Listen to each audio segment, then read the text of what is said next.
नहीं पड़ता। बिहारियों के जीने मरने से उनको फर्क पड़ेगा, तभी बिहार में मौतें हो रही हैं और मुख्यमंत्री जी को इन बातों से कोई फर्क नहीं पड़ता हूँ कि उपेंद्र जी जो भी फैसला लेंगे सोच समझ कर। सर डुबो क्या देंगे? ललन जी से बेहतर कोई सलाहकार है नहीं उनकी पार्टी में। ललन जी एक ऐसे सलाहकार हैं जिन्होंने देश को ही नहीं दुनिया को उन्होंने ये ज्ञान दिया था। भाई हम लोगों को थोड़ी पता था कि मुख्यमंत्री जी के पेट में दांत हैं। चलिए बिहार से अब अलग सवाल रहेगा उपेंद्र कुशवाहा ने। भैया केनिया और तंजानिया से घूम के आए, क्या कुछ अंतर देखते हैं वहाँ और यहाँ में बिहार में? भाई अंतर अगर आप देखिएगा तो बहुत तरीके के अंतर हैं, बट हाँ जिस तरीके से बायलैटरल संबंध हैं दोनों देशों के, और दोनों देशों के मैं इंडिविजुअली बात कर रहा हूँ, भारत और कीनिया के हों, तंजानिया और भारत के हों, वो बहुत खूबसूरत। चार माइक है, तीन माइक है भैया, हम लोग एक ही साथ कर दिए। मैं उनके दर्द के साथ सहानुभूति रखता हूं क्योंकि मैं उनके दर्द को समझ पा रहा हूं।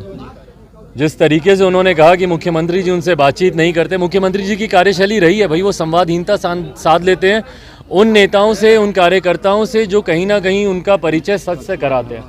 मैंने भी 2 साल पहले कोरोना के वक्त यही कार्य किया था और तब से लेकर आज तक मुख्यमंत्री जी को शायद ये याद भी नहीं होगा कि मैं उन्हीं के राज्य का एक जनप्रतिनिधि हूँ, उन्हीं के राज्य के एक लोकसभा का मैं सांसद हूँ। बहरहाल ये मुख्यमंत्री जी की कार्यशैली रही है और मुख्यमंत्री जी की इस कार्यशैली को उपेंद्र जी से बेहतर मुझे नहीं लगता कोई और जानता होगा।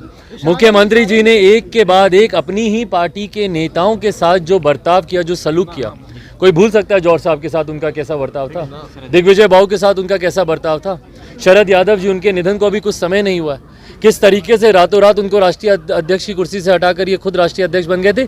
ये इनकी कार्यशैली रही है। और जब ये बोलते हैं कि भैया हमको कोई फर्क नहीं पड़ता कौन आएगा जाएगा, ये अहंकार है इनका।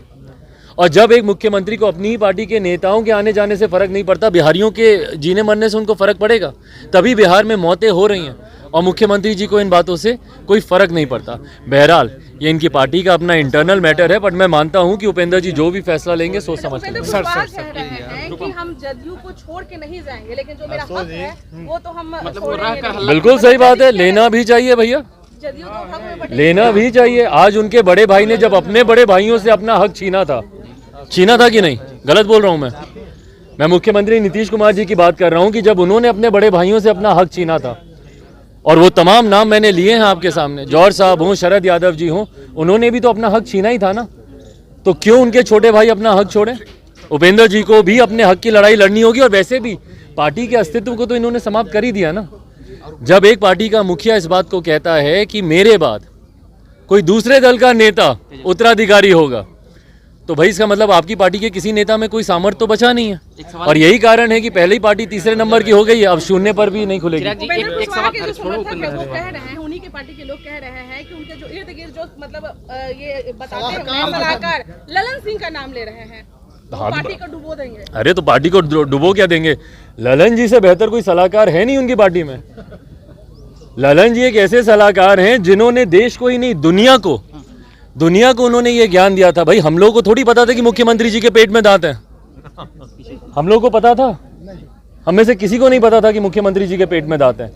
ये जानकारी, ये आविष्कार उन्हीं की पार्टी के राष्ट्रीय अध्यक्ष के द्वारा किया गया और ये ज्ञान उन्हीं की पार्टी के राष्ट्रीय अध्यक्ष ने दुनिया भर में बांटा है, तो यकीनन वो सलाह ऐसी देते हैं। चलिए बिहार से अब अलग सवाल रहेगा उपेंद्र कुशवाहा ने। भैया केनिया और तंजानिया से घूम के आए, क्या कुछ अंतर देखते हैं वहाँ और यहाँ में बिहार में? भाई अंतर अगर आप देखिएगा तो बहुत तरीके के अंतर हैं, बट हाँ जिस तरीके से बायलैटरल संबंध हैं दोनों देशों के, और दोनों देशों की मैं इंडिविजुअली बात कर रहा हूँ, भारत और कीनिया के हों, तंजानिया और भारत के हों, वो बहुत खूबसूरत हैं। और उसको कैसे आगे बढ़ाया जा सके, गर्व मुझे तब होता है जब वहाँ के राष्ट्रपति हों, उपराष्ट्रपति हों, प्रधानमंत्री हों, वहाँ के स्पीकर्स हों, जब वो भारतीयों का जिक्र करते हैं। और जब वो भारतीयों का जिक्र करते हैं, मैं जानता हूँ कि उसमें एक बहुत बड़ी संख्या बिहारियों की भी है जिनका योगदान रहा है वहाँ के इंफ्रास्ट्रक्चरल डेवलपमेंट में, जिनका योगदान रहा है वहाँ के फाइनेंशियल स्ट्रक्चर को तैयार करने में, जिनका योगदान रहा है वहाँ के सोशल बॉन्डिंग्स को क्रिएट करने में।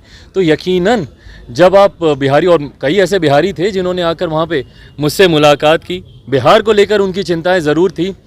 कई थे जो कि पीढ़ियों पहले वहाँ पर चले गए थे और उनका कहना यही था कि भाई जब हम लोग छोड़कर आए थे तब भी बिहार के हालात ऐसे ही हैं, आज भी बिहार के हालात ऐसे ही हैं।